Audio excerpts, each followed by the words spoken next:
Price lord. ದೇವರ ಅತಿ ಪರಿಶುದ್ಧ ನಾಮಕ್ಕೆ ಸ್ತೋತ್ರವಾಗಲಿ. ಮತ್ತೊಂದು ದಿನವನ್ನು ಕಾಣುವಂತೆ ದೇವರು ನಮಗೆ ಸಹಾಯ ಮಾಡಿದ್ದಕ್ಕಾಗಿ ಸ್ತೋತ್ರ.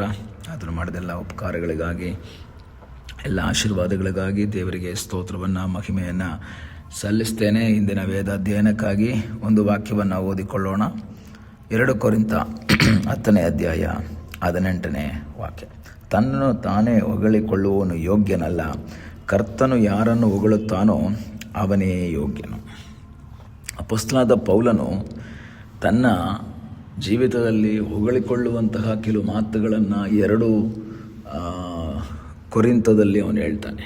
ಯಾಕೆಂದರೆ ಮೊದಲನೇ ಕೊರಿಂಥದಲ್ಲಿ ಪೌಲ ಕೊರಿಂಥ ಸಭೆಯವರನ್ನು ಖಂಡಿಸಿ ಮಾತಾಡ್ತಾನೆ. ಅವರ ಗ್ರೂಪಿಸಮ್ ಆಗಿರ್ಬೋದು, ಅವರ ತಪ್ಪುಗಳಾಗಿರ್ಬೋದು, ಕೆಟ್ಟತನಗಳಾಗಿರ್ಬೋದು, ಅವರು ಕೋರ್ಟ್ಗೆ ಹೋಗೋ ವಿಷಯ ಆಗಿರ್ಬೋದು, ವಿಗ್ರಹಾರ್ಪಿತವನ್ನು ತಿನ್ನೋ ವಿಷಯ ಆಗಿರ್ಬೋದು, ಇವೆಲ್ಲವನ್ನು ಡೀಲ್ ಮಾಡಿ ಖಂಡಿಸಿ ಅವರನ್ನು ಮಾತಾಡಿದಾಗ ಕೆಲವರಲ್ಲಿ ಒಂದು ಬದಲಾವಣೆ ಉಂಟಾಗುತ್ತೆ. ಕೆಲವರು ಅದರ ತಪ್ಪನ್ನು ತಿದ್ದುಕೊಳ್ತಾರೆ. ಆದರೆ ಬೇರೆ ಕೆಲವರು ಪೌಲ ಯಾರು ನಮ್ಗೆ ಹೇಳೋದಕ್ಕೆ, ಅವನು ಯಾರು, ಅವನೇನು ಅಪೊಸ್ತಲರಿಂದ ಯೇಸುವಿನಿಂದ ಕರೆಸಿಕೊಂಡವರು ಇದ್ದಾರೆ, ಪೇತ್ರ, ಯೋಹಾನ ಎಲ್ಲ ಇರ್ಬೋದು, ಅವರು ಏನು ಹೇಳ್ತಾ ಇಲ್ಲ. ಆದರೆ ಇವ್ನು ನೆನ್ನೆ ಮೊನ್ನೆ ಬಂದವರು ನಮ್ಗೆ ಯಾಕೆ ಹೇಳಬೇಕು ಅನ್ನೋ ರೀತಿಯಲ್ಲಿ ಪೌಲನಿಗೆ ವಿರುದ್ಧವಾಗಿ ಅವರು ಮಾತಾಡ್ತಾರೆ. ಪೌಲನಿಗೆ ಇದಕ್ಕೆ ಅಧಿಕಾರ ಇಲ್ಲ, ನಮ್ಮ ಮೇಲೆ ದೊರೆತನ ಮಾಡುವುದಕ್ಕೆ, ನಮ್ಮ ಮೇಲೆ ಉಪದೇಶ ಮಾಡುವುದಕ್ಕೆ, ಬೈಯೋದಕ್ಕೆ ಪೌಲನಿಗೆ ಅಧಿಕಾರ ಇಲ್ಲ ಅಂತ ಹೇಳ್ತಾನೆ ಅವ್ರ ಜನರು. ಆಗ ಪೌಲ 2ನೇ ಕೊರಿಂಥವನ್ನು ಬರೀತಾನೆ. ತನಗೆ ಅಧಿಕಾರ ಇದೆಯೋ ಇಲ್ವೋ ಅನ್ನೋದನ್ನು, ಯಾಕೆ 10ನೇ ಅಧ್ಯಾಯದಲ್ಲಿ ಹೆಡ್ಡಿಂಗಲ್ಲಿ ಓದ್ತೇವೆ, ತನಗೆ ಅಧಿಕಾರವಿಲ್ಲವೆಂದು ವಿರೋಧಿಗಳು ಹೇಳಿದ ಮಾತಿಗೆ ಪೌಲನು ಕೊಡುವ ಉತ್ತರ 10ನೇ ಅಧ್ಯಾಯ 1ನೇ ವಾಕ್ಯದಿಂದ ಓದ್ತೀವಿ. ಆಗ ಅವನೇನು ಮಾಡ್ತಾನೆ, ಸ್ವಲ್ಪ ಹೆಚ್ಚಿಸ್ಕೊಳ್ತಾನೆ. ಅವನು ಹೆಚ್ಚಿಸ್ಕೊಳ್ಳೋದು ಅಂದರೆ ತನ್ನನ್ನು ಹೊಗಳ್ಕೊಳ್ತಾನೆ.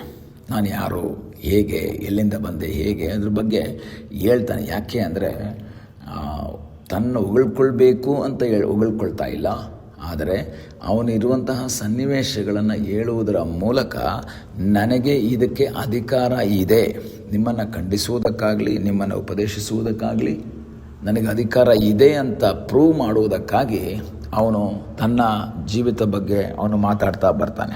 ಆ ಸಮಯದಲ್ಲಿ ಅವನು ಹೇಳ್ತಾನೆ 18ನೇ ವಾಕ್ಯ, ತನ್ನನ್ನು ತಾನೇ ಹೊಗಳಿಕೊಳ್ಳುವವನು ಯೋಗ್ಯನಲ್ಲ, ಆದರೆ ಯಾರು ಹೊಗಳ್ಬೇಕು, ಕರ್ತನು ಜನರನ್ನು ಹೊಗಳ್ಬೇಕು.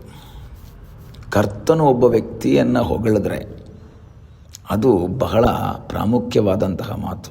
ನಾನು ನನ್ನ ಬಗ್ಗೆ ಹೊಗಳ್ಕೊಂಡಿದ್ರಿಂದ ಆಗಲ್ಲ, ನನ್ನ ಬಗ್ಗೆ ಇನ್ನೊಬ್ಬರು ಹೇಳಬೇಕು. ನಾನು ಒಳ್ಳೆಯವನು ಅಂತ ನಾನು ಹೇಳೋದಲ್ಲ, ನಾನು ಒಳ್ಳೆಯವನು ಅಂತ 4 ಜನ ಹೇಳಿದ್ರೆ ಆ ಒಂದು ಮಾತಿಗೆ ವ್ಯಾಲ್ಯೂ ಇದೆ. ನಾನು ನನ್ನನ್ನೇ ಹೊಗಳ್ಕೊಳ್ಳೋದಲ್ಲ. ನಾನು ಕೆಲವಾಗ ಒಂದು ಅಡುಗೆ ಮಾಡಿಬಿಟ್ಟು ತುಂಬ ಟೇಸ್ಟ್ ಆಗಿದೆ ಅಂತ ನಾನು ಹೇಳಬಾರ್ದು, ತಿಂದವ್ರು ಹೇಳಬೇಕು ಅದನ್ನು, ಇದು ತುಂಬ ಟೇಸ್ಟ್ ಆಗಿದೆ, ಚೆನ್ನಾಗಿ ಮಾಡಿದ್ದಾರೆ ಅಂತ ಅವ್ರು ಹೇಳಬೇಕು. ಆದರೆ ಇವತ್ತು ಅನೇಕ ಕಡೆಗಳಲ್ಲಿ ಏನಾಗಿರುತ್ತೆ ಗೊತ್ತಾ, ನಮಗೆ ನಾವೇ ಹೊಗಳ್ಕೊಳ್ಳೋದು. ಯಾಕೆ ನಮ್ಮನ್ನು ಯಾರೂ ಹೊಗಳೋರಿಲ್ಲ. ನಾನು ಚೆನ್ನಾಗಿದ್ದೀನಿ, ನಾನು ಚೆನ್ನಾಗಿ ಪ್ರಸಂಗ ಮಾಡಿದೆ, ನಾನು ಚೆನ್ನಾಗಿ ವಾಕ್ಯ ಹೇಳಿದೆ, ನಾನು ಚೆನ್ನಾಗಿ ಅಡುಗೆ ಮಾಡಿದೆ, ನಾನು ಚೆನ್ನಾಗಿ ಕ್ಲೀನ್ ಮಾಡಿದೆ, ಎಲ್ಲ ನಾವು ಹೇಳಿ ನಾವೇ ಏನು ಮಾಡ್ತೀವಿ, ಹೊಗಳ್ಕೊಂಡ್ಬಿಡ್ತೀವಿ. ಆದರೆ ಪೌಲ ಹೇಳ್ತಾನೆ, ಕರ್ತನು ಯಾರನ್ನು ಹೊಗಳ್ತಾನೋ ಅವರು ಏನೋ ಯೋಗ್ಯನಾಗಿದ್ದಾನೆ. ಕರ್ತನು ಅನೇಕರನ್ನು ಹೊಗಳಿರೋದನ್ನು ನೋಡ್ತೀವಿ. ನತಾನಿಯಲ್ನ ಕುರಿತಾಗಿ ಯೇಸ್ವಾಮಿ ಹೇಳ್ತಾರೆ, ಇವನು ನಿಜವಾದ ಇಸ್ರಾಯೇಲನು, ಇವನಲ್ಲಿ ಕಪಟ ಇಲ್ಲ. ಯಾಕೆ ಗೊತ್ತಾ, ಯೇಸುಸ್ವಾಮಿ ಸುಮ್ಮನೆ ಮುಖ ನೋಡಿ ಹೇಳೋನಲ್ಲ. ನಮ್ಮನ್ನು ಕೆಲವರು ಹೊಗಳ್ಬಿಡ್ತಾರೆ, ಸುಮ್ಮನೆ ನಮ್ಮನ್ನು ಮೆಚ್ಚಿಸೋದಕ್ಕಾಗಿ, ನಮ್ಮಿಂದ ಏನಾದರೂ ಲಾಭ ಪಡ್ಕೊಳ್ಳೋದಕ್ಕಾಗಿ ಹೇಳ್ಬಿಡ್ತಾರೆ. ಕೆಲವು ಒಳ್ಳೆ ಬಡವರ ಬಂದು, ದೀನ ದಲಿತರ ಬಂದು, ಹಾಗೆ ಹೀಗೆ ದಾನ ಶೂರ ಅದು ಇದು ಎಲ್ಲ ಹೇಳ್ಬಿಡ್ತಾರೆ. ಕಾರಣ ಏನು ಗೊತ್ತಾ, ನಮ್ಮಿಂದ ಏನಾದರೂ ಹೊಂದ್ಕೊಳ್ಳೋದಕ್ಕಾಗಿ. ಆದರೆ ಯೇಸು ಲಾಭಕ್ಕೋಸ್ಕರ ಯಾರನ್ನು ಹೊಗಳಲ್ಲ. ನತಾನೆಯಲ್ನನ್ನು ನೋಡಿಬಿಟ್ಟು ಹೇಳ್ತಾ ಇದ್ದಾರೆ, ಇವನ ನಿಜವಾದ ಇಸ್ರಾಯೇಲ, ಇವನಲ್ಲಿ ಕಪಟವಿಲ್ಲ. ಶತಾಧಿಪತಿಯನ್ನು ಹೇಳ್ತಾ ಇದ್ದಾರೆ, ಇಷ್ಟು ದೊಡ್ಡ ನಂಬಿಕೆ ನಾನು ಇಸ್ರಾಯೇಲರಲ್ಲಿ ಕಾಣಲಿಲ್ಲ. ನಂತರ ಕಾನಾನ್ಯ ಸ್ತ್ರೀಯನ್ನು ನೋಡಿ ಹೇಳ್ತಾಳೆ, ಅಮ್ಮ ನಿನ್ನ ನಂಬಿಕೆ ಬಹಳ, ನಾನು ಇಸ್ರಾಯೇಲರಲ್ಲೂ ಇದನ್ನು ಕಾಣೋಕ್ಕಾಗಲಿಲ್ಲ. ಯಾಕೆ ಗೊತ್ತಾ, ಅವರು ಅಷ್ಟು ಒಳ್ಳೆಯ ಆ ರೀತಿಯಲ್ಲಿದ್ದರು. ಕಾರಣ ದೇವರು ಮುಖವನ್ನು ನೋಡಲಿಲ್ಲ, ದೇವರು ಹೃದಯವನ್ನು ನೋಡಿ ಆ ಒಂದು ಹೊಗಳ್ತಾ ಇದ್ದಾರೆ. ಈಗಲೇ ಸಮಯದಲ್ಲಿ ನನ್ನನ್ನು ನಿಮ್ಮನ್ನು ಮನುಷ್ಯ ಹೊಗಳಬಾರ್ದು, ನನ್ನನ್ನು ನಿಮ್ಮನ್ನು ದೇವರು ಹೊಗಳಬೇಕು. ಮೋಶೆ ಬಗ್ಗೆ ದೇವರು ಹೇಳ್ತಾರೆ, ನನ್ನ ಸೇವಕನಾದ ಮೋಶೆ. ಯೋಬನ ಬಗ್ಗೆ ದೇವರು ಹೇಳ್ತಾರೆ, ನನ್ನ ದಾಸನಾದ ಯೋಬ.